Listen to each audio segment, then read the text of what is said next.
Curiously, these songs were once worldwide hits, yet somehow they disappeared without us even noticing.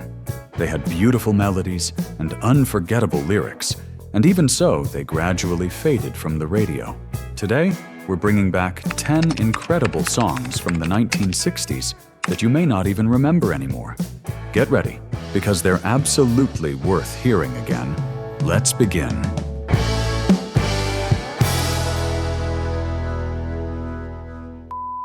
Number 10. Happy Together by the Turtles. In 1967, just as the Turtles were on the verge of breaking up after a string of failures, Happy Together came along and changed everything. The song, written by Gary Bonner and Alan Gordon and previously rejected by several other groups, reached them as a homemade demo that sounded absolutely terrible. But they loved it anyway. They performed it live for months before finally recording it in Los Angeles in January, completing it in just 6 hours. That blend of bright melody, rich harmonies, and Baroque pop arrangements gave them their first and only #1 hit on the Billboard charts, ultimately saving their musical career. What makes it even more interesting is that, despite its cheerful sound, Happy Together is not about a real love story, but about an imagined one. That mix of optimism and melancholy turned it into a massive hit in 1967, yet the band was never able to maintain that level of fame and was eventually overshadowed by bigger groups at the end of the decade. Decades later, it still keeps showing up in films and television series. And every time we hear Happy Together, it takes us back to those bright, sunlit summers of the 60s. Number 9. Crimson and Clover by Tommy James and the Shondells. In late 1968, Tommy James wanted to leave behind lightweight pop and move toward something far more ambitious. That is how Crimson and Clover was born. The title itself, two words that simply sounded poetic to him, inspired him and his drummer, Peter Lucia, to write something completely different. They recorded the song in just 5 hours, using cutting-edge 16-track technology that was highly advanced for its time. With tremolo-drenched guitars and the unusual trick of running the vocal through an amplifier to give it that wavering, dreamy texture, they created a psychedelic and hypnotic sound that no one expected from them. A preliminary version leaked onto a radio station in Chicago, and the public response was so overwhelming that the record label decided to release it just as it was. In February 1969, it reached #1 in the United States and several other countries, selling more than 5 million copies. Crimson and Clover marked a turning point. The Shondells stopped being just a pop hit band and stepped fully into the psychedelic era. Even so, as time went on, their sound was overshadowed by more influential psychedelic groups, and this gem ended up being remembered mainly by true music lovers. If these classics are bringing back unforgettable memories, support us with a like and subscribe so we can keep traveling together through the history of rock. Let's keep going. Number 8. My Girl by The Temptations. In December 1964, Motown released My Girl, the song that turned The Temptations into stars.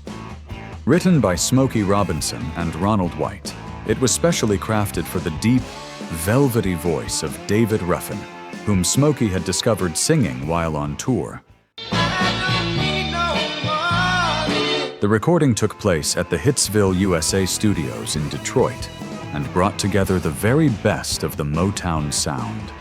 James Jamerson's iconic bass line playing those 3 opening notes that everyone instantly recognizes, Robert White's elegant guitar work, and the creative, improvised backing vocals from the rest of the group. When it was released, the song grew steadily until it reached #1 in March 1965, becoming The Temptations' first major hit and also the first #1 for the Gordy label. Beyond the charts, My Girl crossed racial barriers at the height of segregation, becoming a universal anthem of joy and optimism.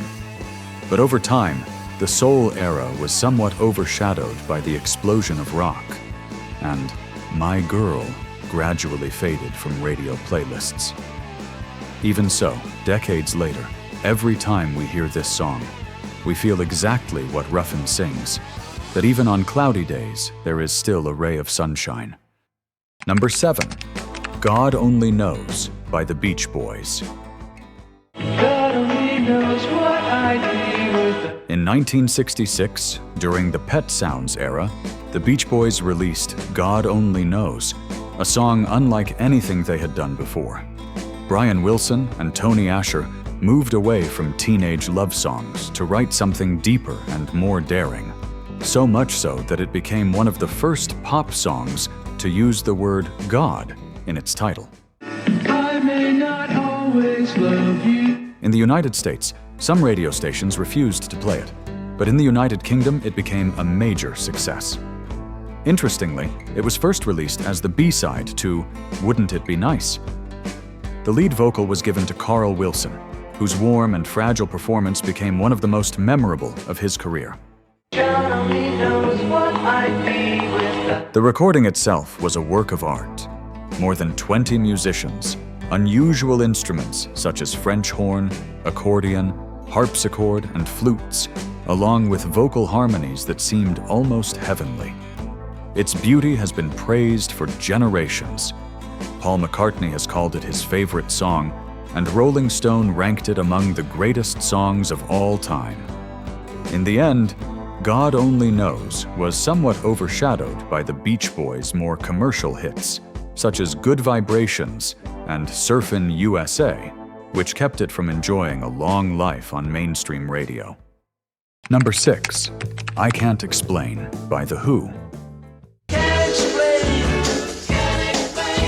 In January 1965, The Who burst onto the British scene with I Can't Explain, their first official single and a 2-minute explosion that captured the energy and rebellion of mod culture in full force. I feel how cold. Can't explain. Pete Townsend wrote it at just 18 years old, inspired by the raw sound of the Kinks and eager to impress producer Shel Talmy, who was working with both bands at the time.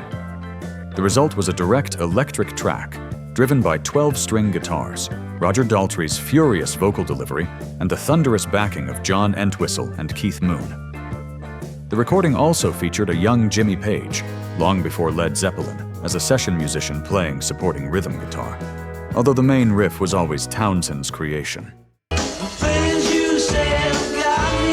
With its simple but powerful sound, I Can't Explain reached number 8 on the British charts and became the perfect calling card to open their concerts. Its lyrics capture the frustration of youth and the struggle to put emotions into words, with lines as straightforward as, I can't explain, I think it's love. Its fast, punchy style anticipated the power pop and punk that would come later. Over time, it was somewhat overshadowed by the band's bigger anthems, but more than half a century later, it still carries that universal feeling of wanting to say everything and not being able to find the words. Number 5, Hush by Deep Purple. Before becoming icons of hard rock, Deep Purple made their debut in 1968 with Hush, a very different take on the original song written by Joe South and first recorded a year earlier by Billy Joe Royal. On their album Shades of Deep Purple, the band took that country soul tune and transformed it into something with a psychedelic edge and an irresistible rhythm. Ritchie Blackmore gave the guitar a harder bite, while John Lord took center stage with his Hammond organ, playing it almost like a percussion instrument.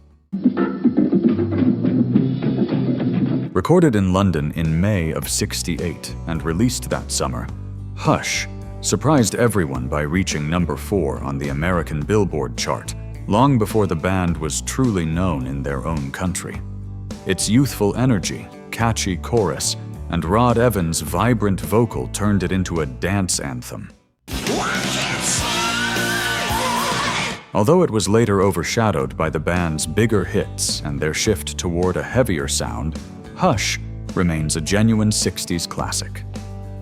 In 1988, they re-recorded it for its 20th anniversary, and it returned to the charts, confirming that this first major hit was the perfect bridge between psychedelic rock and the power that would define Deep Purple in the years that followed. Number 4, Cry Baby by Janis Joplin. With Cry Baby, Janis Joplin took a 1963 soul song and turned it into pure rock blues intensity. Welcome back home.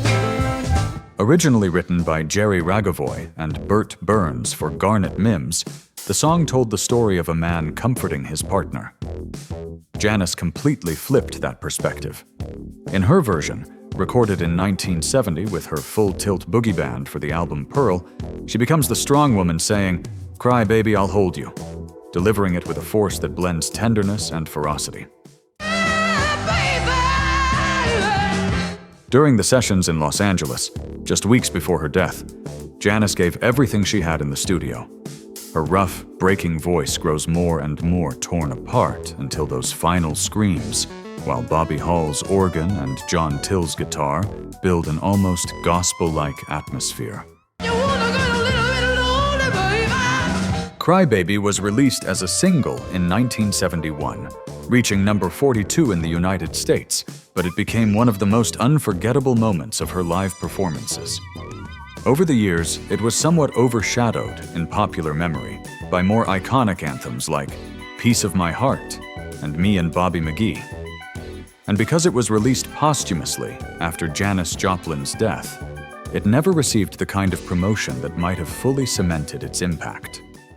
Number 3, 8 Miles High by the Byrds.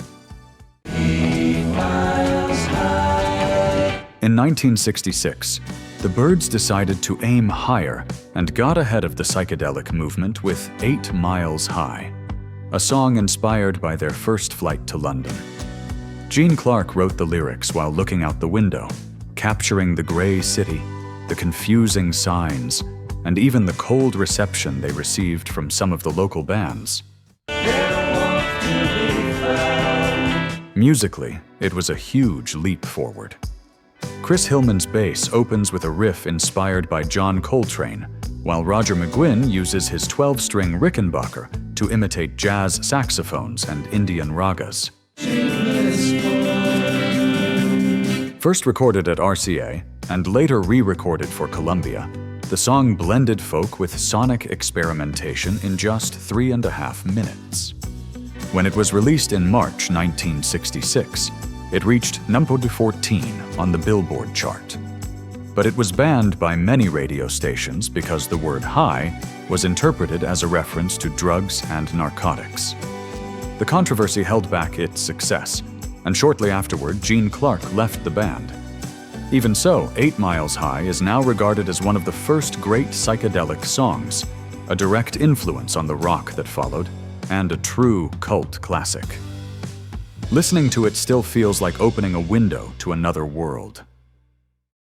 Number 2, I Want You Back by the Jackson 5. When I had you to myself, you know what? In October 1969, Motown introduced the world to 5 brothers from Indiana, whose energy seemed to burst right through the screen. The Jackson 5. Their first single for the label, I Want You Back, launched an 11-year-old boy named Michael Jackson into stardom. The song, written by Motown's in-house team known as The Corporation, had originally been considered for other artists, but Berry Gordy took a chance on that young group and got it exactly right. Recorded in Los Angeles with studio musicians, it opens with an infectious bass and piano riff, followed by sharp percussion and Michael's bright voice, pleading for a second chance at love. His performance is so convincing that you almost forget the one singing is still just a child. With its playful backing vocals and unstoppable rhythm, I Want You Back became an immediate success. By late January 1970, it had reached #1 in the United States and sold millions of copies around the world. Their television appearances showed Michael dancing with a natural confidence that left everyone stunned. The single began a historic streak. The Jackson 5's first 4 releases all went straight to #1, something not even the Beatles had achieved. Over time, this debut was somewhat overshadowed by Michael's later solo career. But decades on, the song still sounds just as fresh. All it takes is hearing those opening bars to bring back that joy and remind us of the moment Motown opened its doors to a new era, led by a little prodigy. And now tell me, how old were you? And what were you doing when you first discovered these musical gems? Let us know in the comments. We'd love to read you. #1. House of the Rising Sun by The Animals. In 1964, at the height of the British invasion, 5 young men from Newcastle transformed an old folk ballad into one of the great anthems of rock music. The House of the Rising Sun, as performed by The Animals, took a traditional song that had already been sung by Woody Guthrie, Josh White, and Bob Dylan, and electrified it with a haunting organ and Eric Burdon's raw, anguished voice. The band had been playing it live while opening for Chuck Berry, and the audience response was so intense that their producer, Mickey Most, took them into the studio, where on May 18, 1964, they recorded it in a single take. What you hear on the record is exactly what they played in those magical few minutes. The result was unlike anything else at the time. Hilton Valentine's arpeggiated guitar, Alan Price's Vox organ, and Burton's gripping performance turned the tragedy of a house of ill repute in New Orleans into a hypnotic experience. The song reached #1 in both the United Kingdom and the United States, becoming the first major British invasion hit outside of the Beatles and helping open the door to folk rock. Even Dylan himself was stunned when he heard it. Over time, however, the band was overshadowed by giants like the Beatles and the Rolling Stones, and many people only remember the song when they hear it again. Even so, decades later, this classic still sounds as if time has never touched it. These forgotten gems from the 60s have shown us that even the most incredible songs can fade away with time. And if you enjoyed these tracks, get ready for the next journey. Together, we're going to revisit the 10 most famous one-hit wonders of the 1980s. Click on the next video and join me as we bring back another forgotten piece of music history. I'll see you there, my fellow rock fan.